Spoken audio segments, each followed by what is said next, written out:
Hello, everybody, and welcome to the Friday Football Show brought to you by Mike's Beer Bar on the North Shore. Tim Benz and Mike DeCourcy with you. Glad that you're with us here on the Trib Live Facebook live stream and the YouTube Trib Sports stream each and every Friday, 9 a.m. to talk football. We are now in crossover mode for Mike. It is college basketball season to an extent with me doing Duquesne play-by-play as well. College hockey for me, I'm doing play-by-play. Penguins are going on, so it's a big overlap time of year for us, but we are focused on the Friday Football Show brought to you by Mike's each and every Friday at 9 a.m. Meet me at Mike's. They've got lots of beers rotating on their 80 taps right now. They're getting some of their winter beers in. It's starting to feel a little bit more like winter right now as we are in the midst of November, coming up to the halfway point of the NFL season. However, Mike, I do have to point this out college basketball-wise. How about the Robert Morris Colonials already pulling off one of the big upsets of the year, beating Drake, who had 31 wins last night? Is that going to make the news on the Big Ten Network or the Sporting News for you in your college basketball commentary? Yeah, I don't think it'll make the news on the Big Ten Network because although Ben McCollum is now coach, who was the previous Drake coach, is now coach at Iowa, and Darren DeVries, who was the previous Drake coach, is now coach in Indiana. There was not a Big Ten team involved, so I don't think that's going to make it. But quite an achievement by Robert Morris. Love Andy Toole. Think he does a phenomenal job. Really cool to see what they were able to get done on the road at Drake. Well, I am very haphazardly segueing into our 30,000-foot big picture view, state of the Steelers, heading into game day as they get ready to play the Chargers on Sunday night. Go to Mike's Beer Bar on the North Shore to watch the game on Sunday. Great day to watch NFL football all the way up. Until then, saddle up, get yourself a steak and a stone, and enjoy the day. But I do have a college basketball theme to open up for our view from Mount Washington today, and that is I'm talking about quad one wins, Mike. The Steelers have gotten themselves some quad one wins here, and I know it's the NFL. I know that stuff doesn't count in the final analysis, but for the sake of discourse, for the sake of conversation, here we are. The Steelers are 5-3. If they beat the Chargers, they get to 6-3. They will have then beaten New England, Indianapolis, Los Angeles. Those teams are all currently in playoff position. I don't think a lot of us looked at this 3-game chunk that they entered in between Cincinnati Bengal games and said they'd go 2-1 with the 2 wins coming at the end against the AFC foes, both of whom, like I said, they're going to be jockeying for in one form or another for playoff position. It's pretty good. I mean, like, it's not just beating the Jets. It's not just beating the Browns. It wouldn't have been just beating the Bengals. I sure would have liked to have seen them beat the Bengals, a team that they probably should have beaten. We also have to take into the analysis that 2 of their 3 losses are against first-place teams. I guess those are Q1 losses for the Steelers against Seattle and against the Green Bay Packers.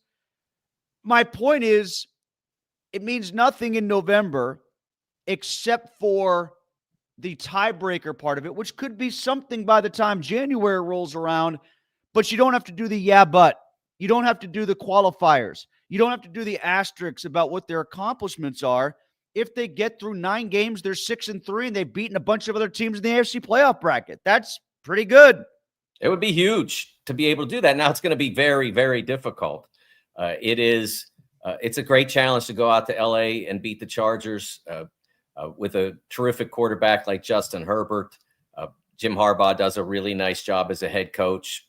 Curious a character as he may be, he does understand football and does communicate it well to his players. Maybe not to us, but he does communicate it well to his players. So it's going to be a real challenge. And I guess for a lot of Steeler Nation, it'll be more of a challenge than it necessarily needed to be had the Steelers been more active at the trade deadline. There was so much consternation coming out of Tuesday afternoon. I was part of it. You were part of it? I was part of it, yeah. Okay. And I know you won't. So I know this is where you wanted to go to open up the show. So let's get to it. This is my 30,000 foot view. I loved Mike Tomlin's shopping analogy because everybody thought that, well, if he's going shopping and he's a rich guy, that means he buys everything he sees. But that's not how it works. Maybe it does for the really rich guys. But the whole point is that when you go shopping, you go for what what fits, what looks good on you, what is comfortably priced, etc. And in the end, I don't think that the Steelers found on the market what made sense for them. Jacoby Myers, great name, has had a couple of really good years in the NFL, no doubt. But you needed to spend. He ended up going for a 4th round pick and a 6th round pick.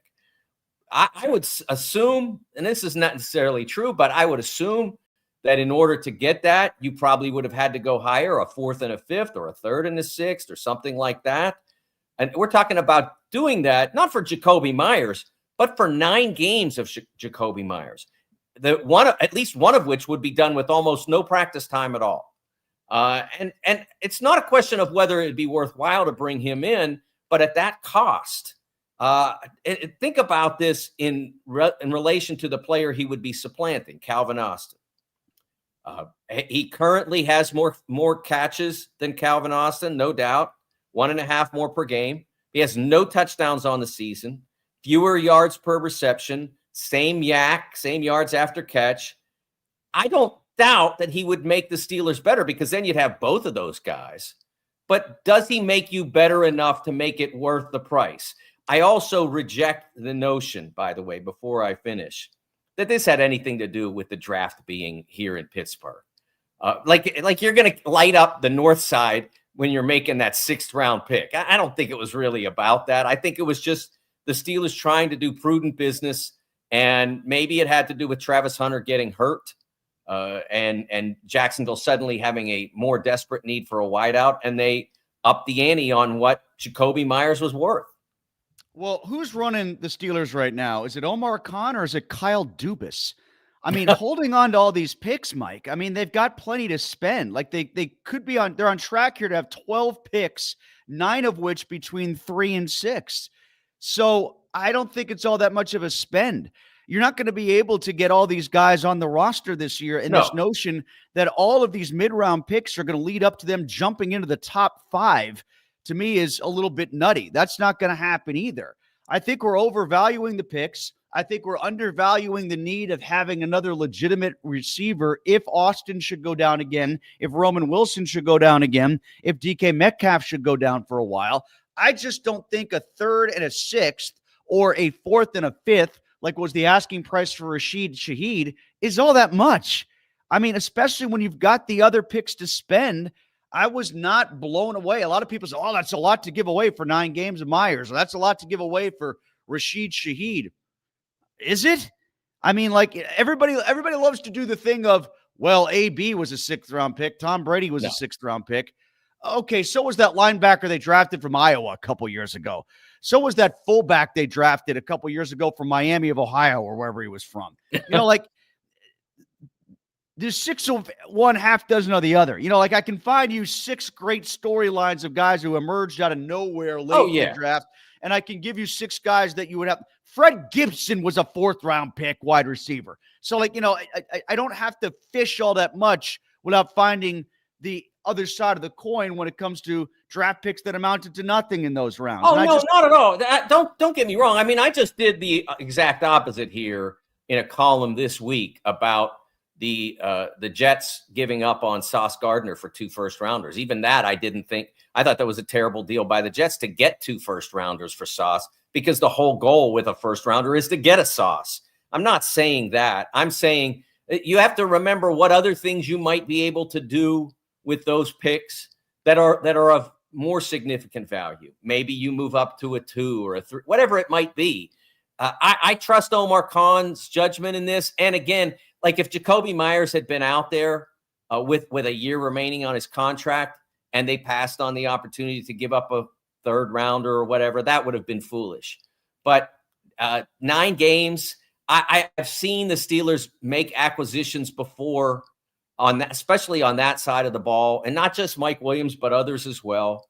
And it just takes them so long to integrate that player into what they do that it ends up not being worthwhile. And it since you didn't have that cushion for next year, and you'd have to, in order to make him a permanent player, you'd probably have to overpay what he's worth. I just didn't see it as that essential. If there had been a free safety that moved and the Steelers weren't in on that, then I would have been pounding the table a bit. Okay, so you've got more. This is still your hang up more about not wanting a receiver more than it is sacrificing picks for a player in the year 2025. Like, yeah, pretty much. I think that's been okay with. I just don't think that the need is that desperate. You would have been okay with the 4th and a 6th for a safety. For a significant free safety that would allow Jalen Ramsey to go back to being all the things he can be. For another Duggar or a slightly better version of Duggar. I think he would have to have been a starter type. Remember, Duggar was a reserve by the time the Steelers got him. He'd have to be a starter for somebody that you think is a upgrade over what you have. And now Jalen Ramsey showed himself to be a significant safety on Sunday. Yeah. But you also lose what he is as a corner. But I got you there. But my point is, on pushing back on this, is you're not allergic to the notion of giving away a 4th and a 6th. No, this is more about you still having a thing against the wide receiver, right? Like, not. Well, I mean, I'm not against, but I just don't see the desperation that others see. I think that they have capable guys in Wilson and especially Austin. I think they're oriented more toward the tight ends. I think, honestly, if they want a second WR2, as they call it now, throw the ball to Jonnu a little bit more. I mean, I know that he dropped the ball and they got mad at him, and so they didn't throw it much his way. But that wasn't the only game in which he was semi-ignored. I think there are more Jonnu plays out there that they're not going after. Yeah, I hear all that, and I know this, Mike, that there have been way too many reports nationally and some hinting locally that they at least asked the Raiders about Myers. So they at least had an interest. Yeah. So I guess my point is, when people push back on a 4th and a 6th is too much for a receiver, my response is, well, okay, what if they had gotten him and Jacksonville didn't offer what they offer? Like, what if it was a 5th? What if it was a 4th and a 5th? What if it was a 5th and a 6th? Is that too much still with the same concept? Because I don't see all that much of a difference. Like, there is a difference between a 4th and a 5th. I mean, you're getting in the 5th round, you're usually getting guys who you're hoping will be effective on special teams. There are a lot of legit starters still in the 4th round. They'll probably still have one because, like I said, they'll have 12 picks next year. So I don't think by the time they get to the draft, they'll have as many picks as they have now. I think I've got the sense that if they had added Jacoby Myers for something like that, we would have rationalized, okay, they got the player that they wanted, and it didn't look quite as bad as a 4th and a 6th because Jacksonville happened to offer that up. When I still don't think the comp is all that big of a difference if it just happened in the vacuum of what the Steelers gave up. Right. So Jacksonville went one step further, probably because of what you're suggesting, which is Hunter got hurt and they felt more of a need.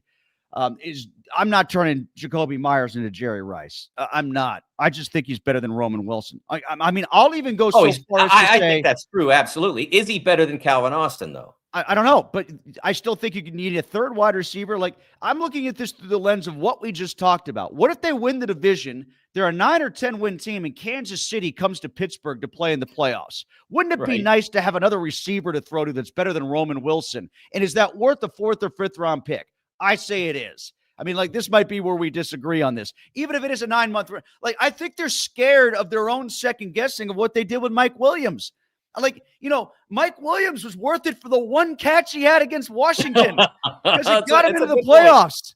It's a good point. So, like, that's where I'm reducing all this conversation to on it. But I do see, I'm a little relieved to at least hear that you're not so violently opposed to the notion of giving away the picks, that this is still just about, like, defensive back versus receiver for you.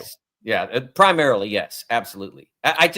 I would for what the price was, I would have wanted a bigger upgrade, or I would have wanted a lower price. And I think the Steelers just got a little unlucky that Hunter went down. I don't know that that Jacksonville would have gone to where they did if they might not have been in the market for another wideout if Hunter hadn't gone down. Well, I'm not saying you're doing this, but I know some people in the local media are doing this. Where if Jacoby Myers was at that practice facility that I can see from my window basically here yesterday afternoon, the same people who are applauding the Steelers for not caving and giving in on the price that the Jaguars did, would have been standing and applauding, and we would have seen con artist gifs all over Twitter about what a swindler Omar Khan is. It's amazing how the narrative changes based on what the Steelers actually do as opposed to what they don't. It's so funny to me, especially in the local media, how we play that game. And I know that at least 3 or 4 guys that cover that team that are praising the Steelers for not making the trade would have been praising them if they did. And it's not the difference between a 4th or a 5th rounder. It's because the Steelers didn't or they didn't. It's yes. I don't want it to come off that I'm praising them for not making the trade. I'm just not condemning them for not making the trade. That's my position. Why don't you go first in our keys to victory? And by the way, people should comment, get your thoughts in. We've already got a few that are coming in about the situation at the trade deadline. I want to hear from you. We're going to get to comments at the end of the show, so please post your comments now. Get your thoughts in. We got some stored up and ready to go before we're done. But now it's time for our keys to victory. Offense, defense, we always work in one bonus key. Sometimes it's special teams, sometimes it isn't. Why don't you start on offense, Mike? Yeah, I'll start on offense, and that is to get the running game going again. I don't share the consternation that they abandoned the run against Indianapolis. Indianapolis said, here's a brick wall, run through it. That's what they did. Sometimes teams do that. They looked at the Steelers and said, this is what we have to stop to win the game. And so they threw up the brick wall, and the Steelers couldn't run through it. And so the Steelers said, okay, we'll pass over it. And they mostly did. They weren't perfect in the passing game, but they were pretty proficient, enough to put up 27 points. When you look at the yardage and the minutes, the time of possession, all that, I mean, it's impacted by the fact that you were starting on so many short fields because of the volume of turnovers. You can't get mad at the Steelers for not mounting 80-yard drives when they almost never had the ball on their own 20. And we're always getting it on the 45 or the 50 or whatever. So don't look at it that way. Look at it from the standpoint of what they were able to accumulate. They put up 27 points with none of them being defensive touchdowns. They were aided by the defense. They weren't defensive touchdowns. And they did that even while leaving their shortest field basically unfulfilled with the failure on 4th down after the muffed punt. So it was a very proficient offensive performance, even without the running game. I attribute that almost entirely to the Colts being all in on stopping the run. But I don't expect that the Chargers will do the same thing because they saw what the impact of that was. The Steelers found a way around it. Yeah, I think part of what you're saying about needing to get the ground game going again is, to my point, offensively, where I'm coming from. That's just, they got to stay on the field. They got to keep the defense fresh. The Steelers are 3rd from the bottom in rush yards per game in the NFL, and they're 28th in average yards per rush, 3.5 yards per rush right now. It's been hard for the Steelers to maintain possession of the ball as a result of not being able to run consistently. And the Chargers are 2nd in the NFL when it comes to time of possession. The Steelers are 30th. The Chargers run the 2nd most plays per game in the NFL. The Steelers run the 2nd fewest. So, they got to stay on the field in this game, or else the Chargers will just hold on to the ball forever. Right. And if you look at it on the other side, from the other side of the lens, LA's opponents never snap the ball. LA's defense is on the field just 55 times per game. The Steelers' defense is on the field 69 times per game. So, and this is going to go to what's going on with the offensive line for the Chargers, and it's probably not going to be the case this week because the offensive line is so jacked up right now for LA. But consider those numbers and consider the importance of the Steelers needing to get their run game going so they don't feed into those statistics I just gave you, which are the Steelers never being on the field offensively and the Steelers' opponents always being on the field offensively, and the exact opposite for LA. The big variable there is what the Steelers can do running the football, and I don't think it's Jalen Warren's fault. And quite honestly, of late, I don't think it's the offensive line's fault. It's gotten better. I think there's some circumstances at play here, Mike. Yes. All the turnovers against the Colts were short fields. So it was like, if you don't get 1 first down, you're kicking the field goal kind of thing. Or if you scored because you were close enough to it. So there's some circumstances at play here. The Browns had the ball forever to drag out that game a couple of weeks ago. The Colts had the ball forever in the fourth quarter to drag out that game last week. So there are some circumstances. I get it. But I would like to see the run game more consistent. Yeah, I think that my defensive key sort of plays into this as well. One of the reasons why the Steelers, a lot of the Steelers' stats that are awful, especially on the defensive side, are from the poorer performances. Their performances, the bad performances, Cincy, Green Bay to a lesser extent, going back to the very beginning with Seattle and New England and the Jets. Those bad performances are so overwhelming to the good performances that they skew the numbers to an extent. But what you need to see from the Steelers defensively against the Chargers is continued improvement in the secondary. They were very good. They weren't great, maybe even very good, strong, pretty good in the secondary against the Colts. They did give up 2 100-yard receivers. A lot of that was, and I think you were the person who used the phrase empty calories in one of your articles this week, which I really admired, because that's exactly what it was. But you still want to see those potato chips at midnight is what I said. Yes. You want to see those easy out on first downs, those out patterns that the Colts ran early, especially early in the game, and on early downs. You want to see those maybe tightened up a little bit. You don't want to see the team revert to where they were when they had no safety play against the Bengals. Now that Jalen Ramsey is in the backfield, you want to see continued improvement in the secondary. And I think some of that was putting Brandon Echols in more often for Darius Slay, which I think made a difference. Something we talked about on the show last week. And one more thing about this is I know that Mike Tomlin said Ramsey's going to play safety this week, and that's a relief, because then 2 days later, his defensive coordinator comes out and says, well, we don't really know whether he's going to be a safety for the rest of the year. Well, the trade deadline has passed, and you didn't make any deals for a safety. So the only safety you've got now that's worth being on the field when healthy is Jalen Ramsey. And I'm talking about free safety, not strong safety. Your free safety position right now, Jalen Ramsey showed he's by far the best qualified safety you have in the backfield. Don't mess with that. They're not going to mess with it this week, but don't even think about messing with it down the stretch. At first, I thought when I heard Austin, is he like trying to gamesmanship this thing for Sunday so that the Chargers don't know where Ramsey's going to be? Just don't fool with it at all. They need what he offers them back there. Would it be nice if they'd made a deal for a safety and Ramsey could go back to being a corner and then they'd be much better at corner? Sure, but they didn't.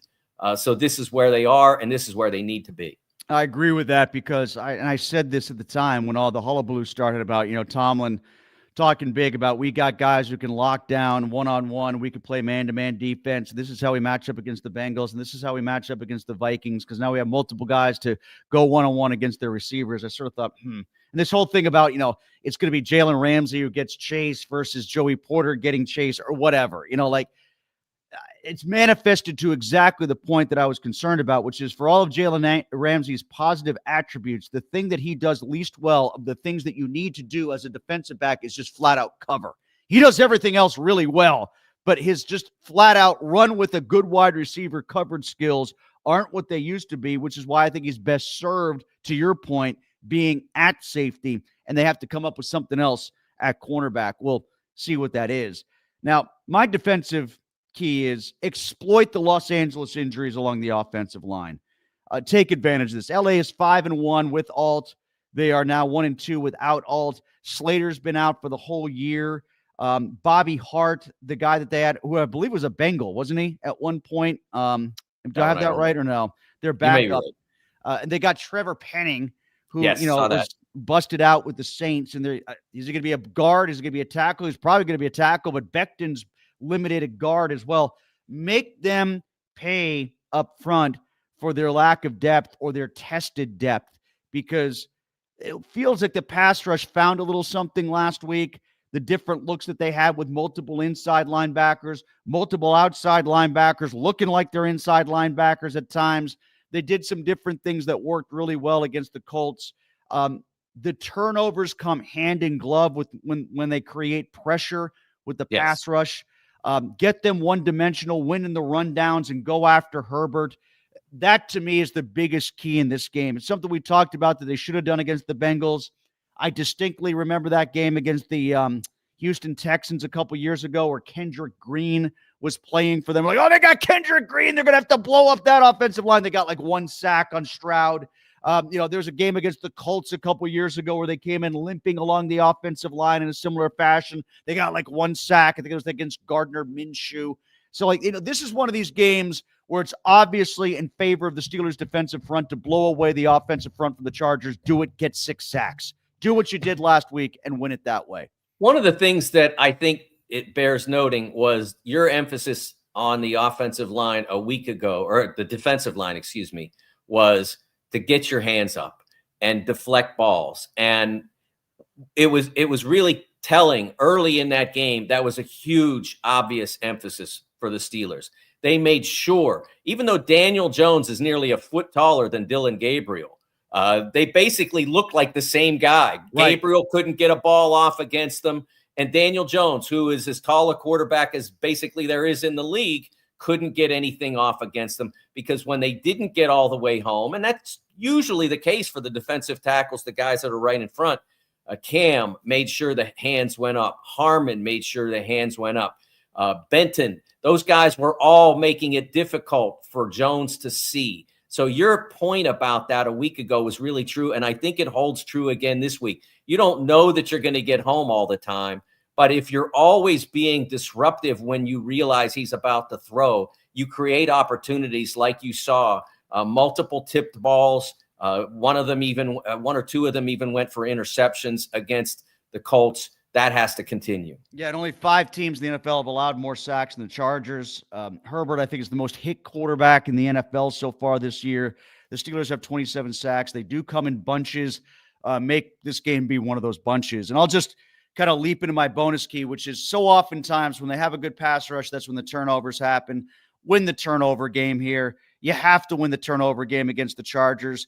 The Steelers have a plus 50 points off of turnovers differential against their opponents. No one in the NFL is better. That's number one. The Chargers are second to last. The Chargers are minus 36 in point differential off of turnovers. I think that's a key number in this game and one the Steelers need to lean into. Yeah, for me, it comes down to their defense. This is not the key to the game, but it's something that they can address. They're 27th in the league in defense against the 4th down conversion, and we saw that was one thing they did poorly against the Colts, especially on that opening drive. They had a chance to get off the field multiple times and were unable to do that. It's one area where they've really struggled. Those 4th and shorts, not always tush push range, but even some 4th and 2s and 4th and 3s that they've given up. They have to do better at that. And while we're on it, let's point out that just because everybody else is doing this 4th down thing doesn't mean you have to do it. The 7 points or the 3 points they left on the board could have been decisive when they went for it on that muffed punt sequence after they picked up the muffed punt and got down around the 5 and they tried to go for it. That was a huge mistake. You don't have to join that. They failed in that situation against the Vikings. They failed in that situation against the Colts. There are going to be game circumstances where absolutely you have to do it. You're down 7. There's a minute and a half left or whatever it might be. You're going to have to do it, but don't do it just because it seems like it would be relenting or ESPN analytics would condemn your choice if you didn't go for it. I don't care about that. 3 points is still a lot of points in an NFL football game. A lot of NFL games are decided by fewer than 3 points. If you're in that situation and you're playing against a team that's elite and it's not a tush-push type thing, which it wasn't for the Steelers, just take the 3 points and move along. You know you're getting those because you've got the best kicker in the league. Dumb rule, by the way. You can't advance a muff. You can't advance a muff. It's fun to say. It's a dumb rule to watch. Because it is a dumb rule. You know, like I heard Steratore. Did you hear Steratore try to explain this I on didn't TV? hear it. No, And it's not his. I'm not blaming Gene at all. He's Yeah. explaining it the way it should be explained. Yes. He's right in his explanation, but it's some convoluted thought amongst those in the NFL that think that because possession has been gained, it can't be given back with a touchdown. But you can give back the possession. Like if it hits a guy, you can recover it. He didn't have Right. possession there either. So, like, Yes. what's the difference? You know, to me, that's just splitting hairs for the sake of splitting hairs. Yeah, and it's been around for a long time. Right. I mentioned on Twitter, I remember like being 11 or 12 or something like that at Elizabeth Forward High School game against South Allegheny or somebody, and the opposition muffed a punt, and the Warriors picked it up and ran it in, and we all thought that the Warriors had a touchdown, and then we found out, no, you can't advance a muffed punt. So it's not only a dumb rule, it's been dumb forever. All right, so if you got keys to the game, let us know what they are. Offense, defense, special teams, whatever it is. Post your comments. We'll get to them by the end of the show. It is now time for On the Other Sideline, a theme to preview this week's opponent. I guess I'll pick up where I left off with the Chargers, and that's kind of the opposite effect of what I talked about with the Steelers' pass rush, creating turnovers and getting after Herbert. To me, if I'm looking at this from a Los Angeles point of view, it's how does my team run enough to keep the Steelers' pass rush at bay? Because I do think there's validity in what Mike Tomlin has said, what Terrell Austin, the players have said. Everything that they did against Indy came off of they never let Taylor get going. Right. Taylor never got going for Indianapolis, and as a result, the Steelers were able to attack Jones, and it was just death spiral for Indy from that point on. So I think the same thing applies here. It'll look exactly the same if they are able to control the run game. Now, Tomlin, I thought, made a good point, too, when he said this is a Greg Roman offense. You look at Baltimore, everybody looks at, okay, they have Derrick Henry now. They used to have, like, Jamal Lewis back in the day. But they also had a bunch of Gus Edwards, too. Like, you know, they would have a back for a game that would get you 120. And you're like, how did they do that? Well, because they're Baltimore, and they stuck with it, and they stuck with their system. And now that Gus Edwards is Kamani Vidal.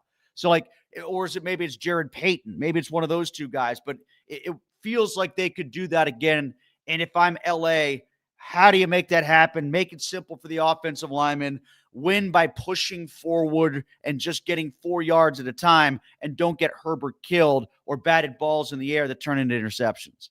Yeah, I think this offensive line thing is really kind of a theme for the week, because a lot of times when you see these basically flaming buildings, that you know that like there's danger there, and everybody just assumes that the building's going to collapse as the fire rages.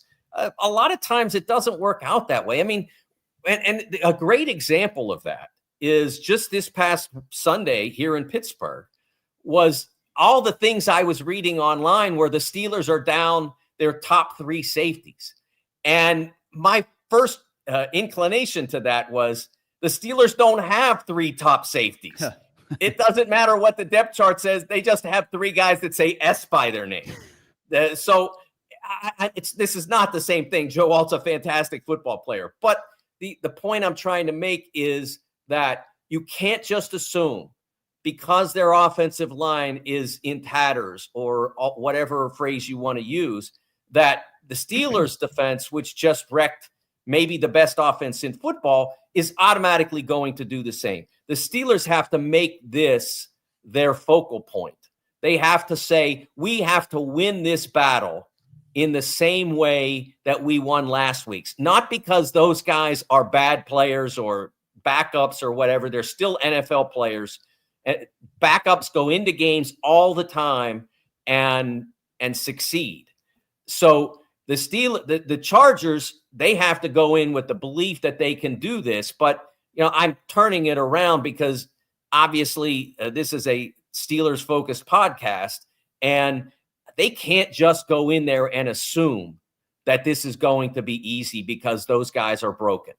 If you do that, you're going to pay. Well, you know what happens? Probably you'll pay in the way that you mentioned. The ball will start getting advanced on the ground. Well, one thing I do find that's interesting when it comes to situations like this is oftentimes, like I went through a bunch of games where it looked like the Steelers had a decided advantage against a banged-up offensive line, and they didn't make it happen in terms of creating big plays, negative plays for the opposing offense, right? Well, I was talking with Matt Williamson about this on our Wednesday show on Fox Sports Pittsburgh 970 Countdown to Kickoff. And he's like, well, a lot of that comes because the same reason why the Steelers were good in the safety position last week, insofar as I think this is amplifying your point to a degree, that when you're so focused on your deficiencies, you coach to hide those deficiencies. Right. And teams have done that repeatedly when they've seen the Steelers and they've been in banged up shape along the offensive line. They throw so many tight ends and so much chipping from the running backs that it slows down the pass rush. And if something else falls along the way, okay, but they're just not going to get overwhelmed in that one category because they can see it as easily as we can see it. So you just overcompensate to the coaching. So the Steelers did whatever they could to alleviate the burden on their secondary, and it worked. They did some different things up front with the front seven, the 3 inside linebackers, the multiple outside linebackers, a quasi 4-3 look that they don't normally do that threw the Colts off because they don't wanted to take eyes away from who's in the secondary. It worked. The Steelers did it to other teams the way teams have been doing it to them along the offensive line for years in areas that we just talked about. All right, before we move along, one point relative to the Chargers that the Steelers have to be aware of and that the Chargers are going to want to take advantage of, and that is Herbert's ability to move. Oh, he can not run, just move in the pocket, but to move upfield. He may be, there's Lamar Jackson's class by himself, best ever at running with the football as a quarterback. And Fields is tremendous. But there aren't very many other guys in the league who can get up the field as quickly as Herbert does. So that's something that the Chargers are going to want to take advantage of, and the Steelers are going to need to be aware of. 90 yards when he was healthy against them in 2021, and I think he could have gotten 140 if he needed to. But you're right. He's also, by the way, Mike, the leading quarterback in terms of rushing yards this season. He led them in rushing last week, too. So he leads the NFL in rushing yards for quarterbacks, and he's second in throwing. So he's got all the stats you need in that regard. All right, so let's get to our stat pack. You go first on this one. What's your stat of the week? Yeah, at this point, the number is 5, and that's how many games in a row the Steelers have hung up at least 23 points, which is not a phenomenal output, but it only goes down to 23 because they kind of stopped playing offensively against the Browns. They let the game bleed out once they got a big enough lead. I think they clearly could have scored 30, 35 if they needed to against the Browns. So it seems to be the offense is going in the right direction. Some days you don't run the ball well like they didn't against the Colts, but they still were able to convert. I think that they have shown that they're improving at the offensive end. The game they had against the Bengals, the game they had against the Jets, I don't know that those were, in terms of the way they got the points, that they were exactly the way they wanted to play those games. They got caught up in shootouts. But when they have been able to control defensively, the offense has played what Mike Tomlin likes to call complementary football. They've advanced it well. They've taken what's been available. I think this has been a growing offense. The offensive line is getting better. You're seeing Brian Baldinger break down clips of Troy Fautanu now and talking about how great he's been.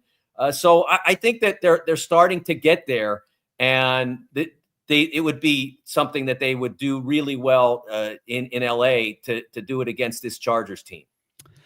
My stat's simple. It's 14-2. Everything I've said so far about the pass rush leading into the turnovers leading into victories is this. In their 5 wins this season, the Steelers have 14 takeaways. In their 3 losses, they have 2. That's all you need to know. That's where that plus 50 point differential off of turnovers comes from. You got to create them to get the points. And they got 14 of them in their 5 wins, and they got 3 of them in their 2 losses. And, I think a lot of people were trying to draw a line between like how they got their turnovers against New England versus how they got their turnovers against Indy. Like the quality of the turnovers was greater against Indy. And I didn't quite see that differential so much. Like that was a horrid interception that Daniel Jones threw to Peyton Wilson. A guy muffed a punt, so like those weren't high quality turnovers. Whereas everybody was saying, oh, the Patriots just gave him the ball a bunch of times. Well, people said that because they have fumbly running backs. And the presumption was that those fumbly running backs are just going to fumble it to the Steelers. But the Steelers made those plays too. That's why I was a little easier on the Steelers coming out of the Patriots game than some were, because I thought they created those turnovers like the Patriots gave it to them. And I think you can kind of draw that same parallel to what happened against Indy. I'll give you one more stat here, Mike, and this one might make you feel better from a gambling perspective about the Steelers going to Los Angeles, because there's this thing about Tomlin going out west, and it used to be a lot more true than it is now, particularly from a gambling perspective. But the Steelers, this is according to Sports Gambling Online, I think is what it's called. It's an aggregation gambling site. The Steelers are now 8-0 in their last 8 games against the spread when they go out west. So, they've been better in that regard, at least keeping it close and covering the spread where they'd been lousy at that previously. So we'll get to our picks later, but I just want you to store that little nugget in the back of your head there. We got to get to our Who Will Take Flight segment. This is where we promote Flight Night at Mike's Beer Bar, Monday Night Football. I remember to write it down this time. Philly and Green Bay. It's a really good game for Monday Night Football. So Definitely. Go to Mike's and you can get yourself a flight. Like I said, they got some of their winter beers coming in. I've got my Southern Tier hat on right now. I just got myself a 6-pack of Old Man Winter, which I love.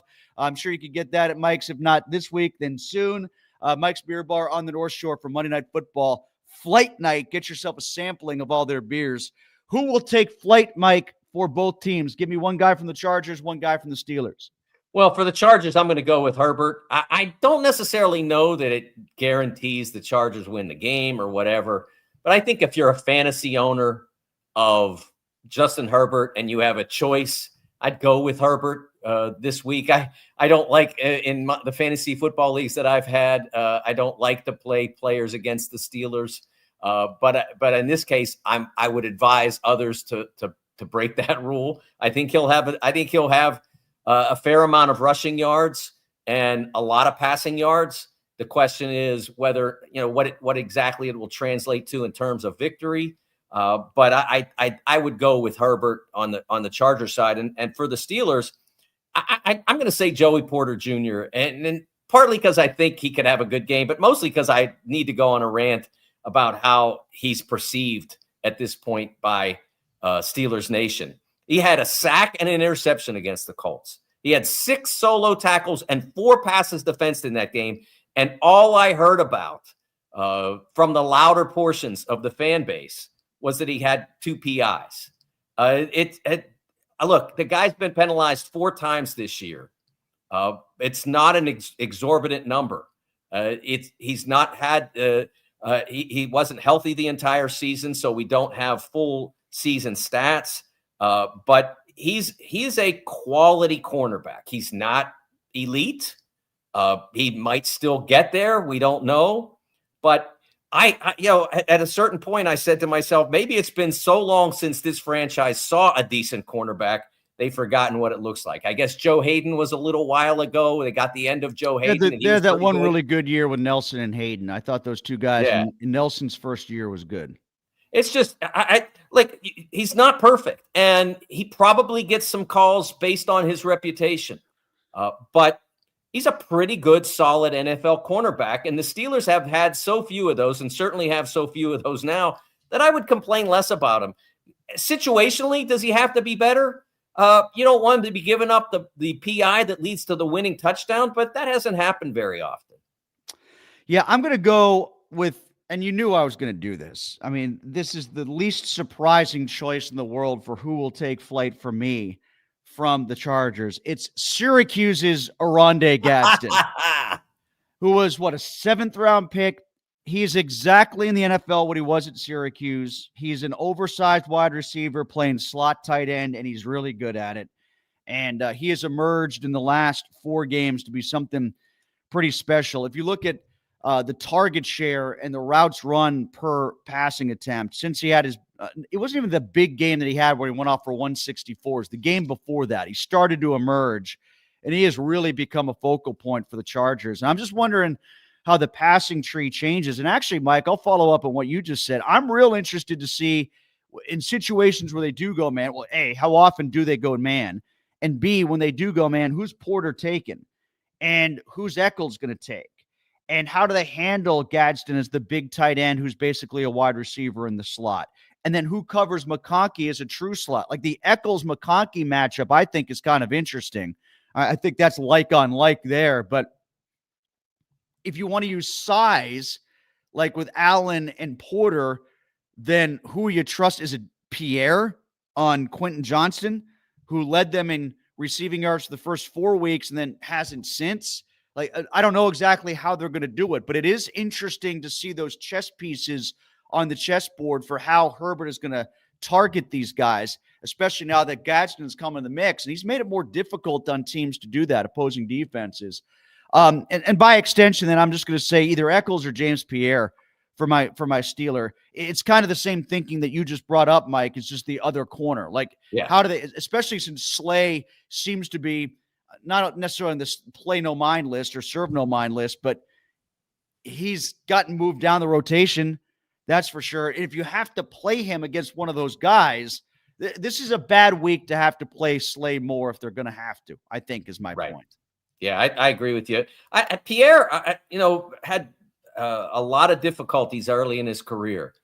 But I think if you look at his 2025 season, I don't think you have to be disappointed at all. For a guy who's your fourth or fifth cornerback, he's been pretty good. Now, and some of that may be that he doesn't have to play 50 snaps. But I think the Steelers would have to be pleased. And Tomlin has reflected this on a few occasions, that he is pleased with what James Pierre is offering as a reserve corner. Let's go around the league now. And if you've got anything else you want to comment on, get your comments in. We'll get to them before we're done here. My around the league note is this: Bills, Chiefs, Ravens. None of them are leading their division right now. Yeah. Who had at the halfway point the Bills, Chiefs, and Ravens? One team in the playoff bracket, the other two out of it, and the one team in is Buffalo as a wild card right now. I don't think that's going to hold. If you put a gun in my head, at least two of them, I think the Chiefs get in, and I think the Bills get in. I'm not sure about the Chargers at this point. This game will go a long way towards proving that. And if the Chargers do beat the Steelers, well, gosh, that brings the Ravens into the conversation more, does it not? But if you put a gun to my head, at least two of those teams get in.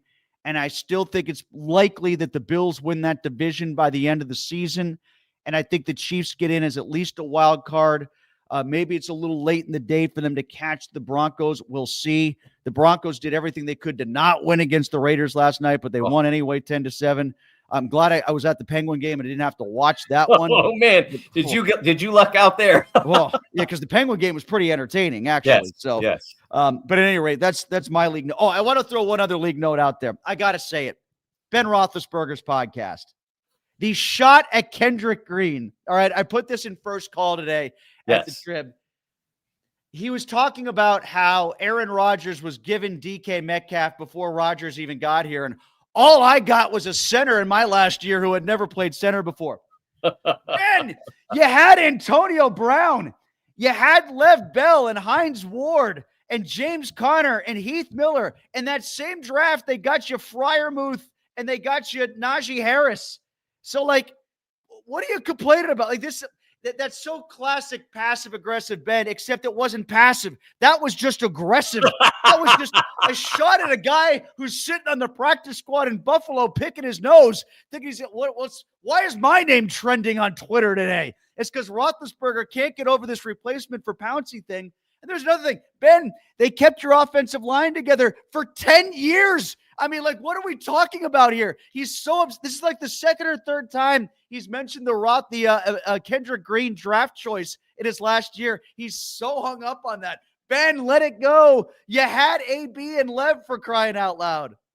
Yeah, I think he does tend to forget things, but I think he also has been in the media long enough now to understand that in the 21st century media, saying dumb stuff gets you a lot of attention. And so Ben's getting really good at that. So yeah, he's got the podcast thing down. I should take a page out of his book, I guess. So I guess we tend to say smart things around here. So that can be problematic. Mine is the Jets sell-off. The three dumbest words in sports, Tim, are blow it up. They are the three dumbest words in sports.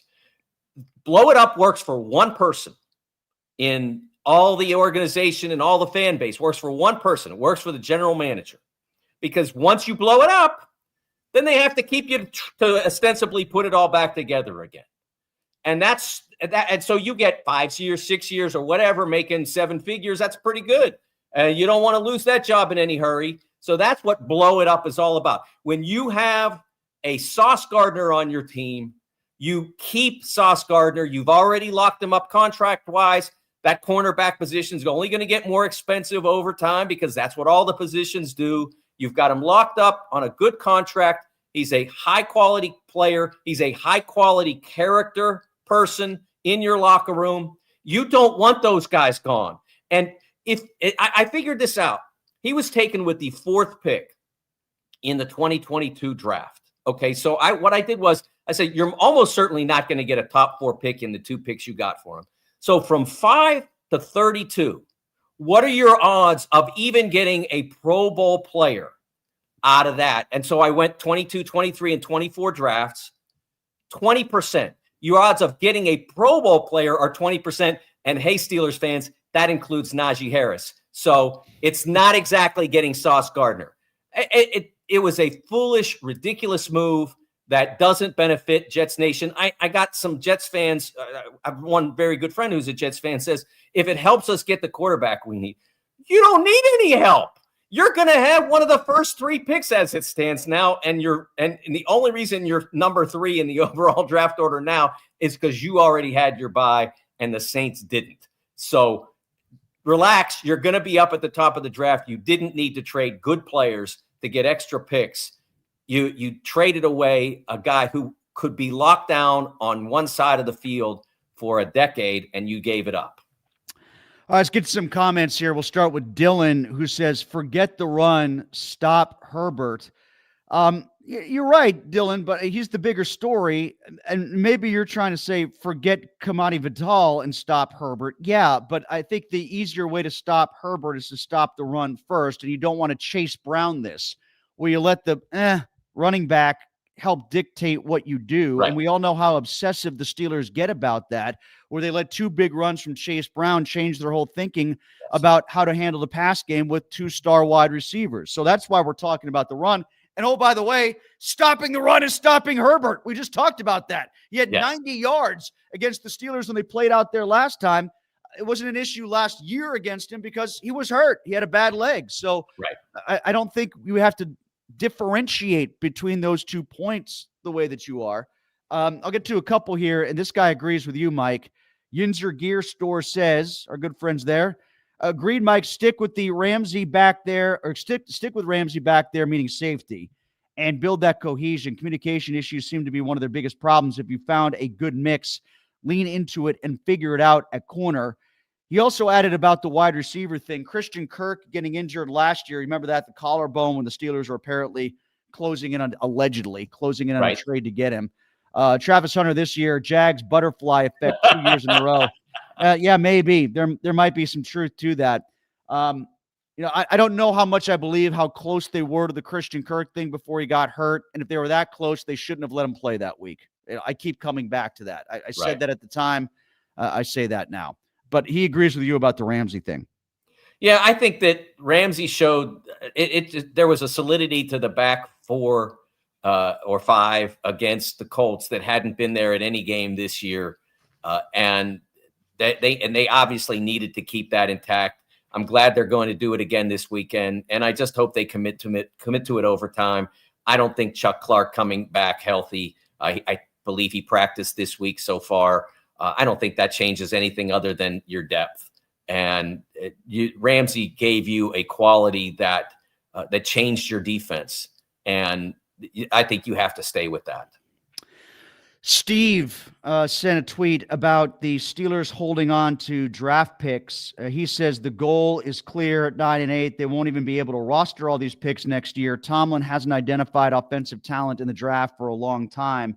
Yeah, I mean, like, even if you're at 8 or 9 picks as opposed to the 12 that they could wind up with, that's still too many in terms of guys who are going to be on the roster to impact the team. So you've got to use them as collateral. I mean, I think you're silly if you don't.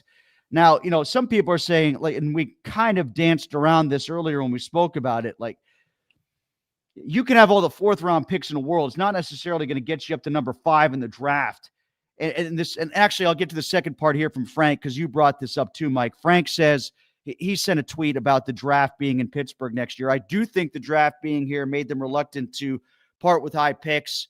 No idea who started the whole all-in thing. They're last in the NFL in actual money spent this season. I don't know if are they last in cash? Is that right? I don't know about that. I'd have to look that up, but I know they still have lots of cap space. They have space, yeah. Yeah. He says all the acquisitions were in trades, not free agency. But the thing about the draft being here, I hope that's not true. I just can't. That's like I said, now, do they want to make an impact in the first round? Yes. Will having multiple fourth rounders help? Maybe, but they're probably. It depends on where they finish. It depends on who they like, how high up they need to get that player. Remember, like the best quarterback might not be the first, second, or third. I mean, Patrick Mahomes went 10th.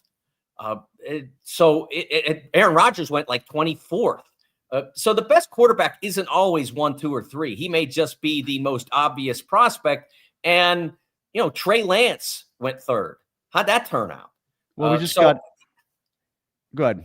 I was going to say, I just wouldn't worry about that aspect of it. I think you worry about, in the end, the draft collateral you have is available to make a lot of different deals, not just that quarterback draft. And I don't think having multiple picks in the 4th round or whatever is going to change how the draft comes off here in Pittsburgh as an event. Well, I just want them to trade up, pick early in the first round, so maybe to crowd things out so I can drive back from the south side to the north side. I don't know how I'm going to do that right now. I'm only going to be worrying about that for 9 months. Pete adds, AB is available. Actually, no, he's not. Oh, yeah, you're right. Actually, no, he's not. Mike, one great regret I have in my life is I will never be able to hear Antonio Brown use the word extradited. The way he used to mangle words in his sound bites. I would have loved to have tried to hear him say that. But yeah, people missed that news. He's finally back from Dubai, and not in the way he wants to be back from Dubai. I was wondering what happened to that story. Weren't you? Yeah. That disappeared forever. I'm like, how long is he allowed to stay over there exactly? Well, I guess we figured it out, and I guess AB figured it out. Let's get to a couple others before we go.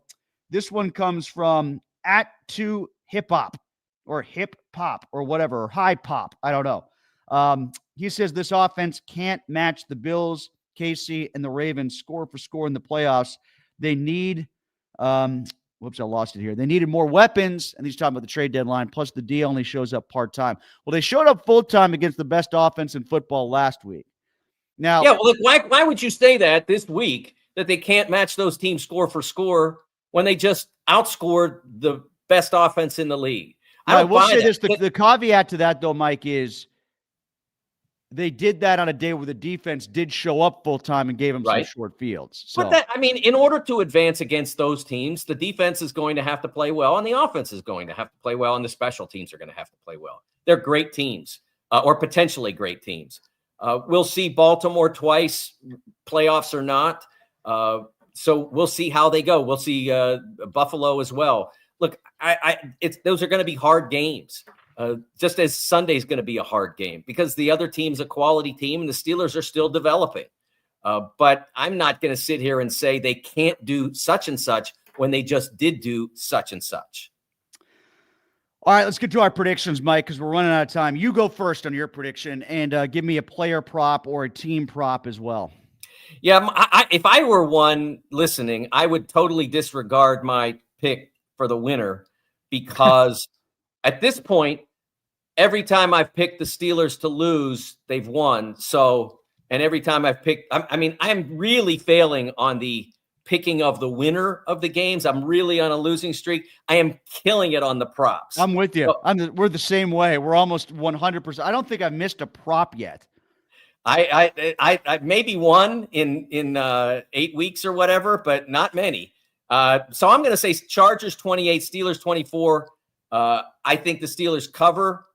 I think that last I saw was I saw 3. Three. Okay, so let's make it 28-25 then, because I think the Steelers are going to cover one way or the other. And I went high because I think they'll go over.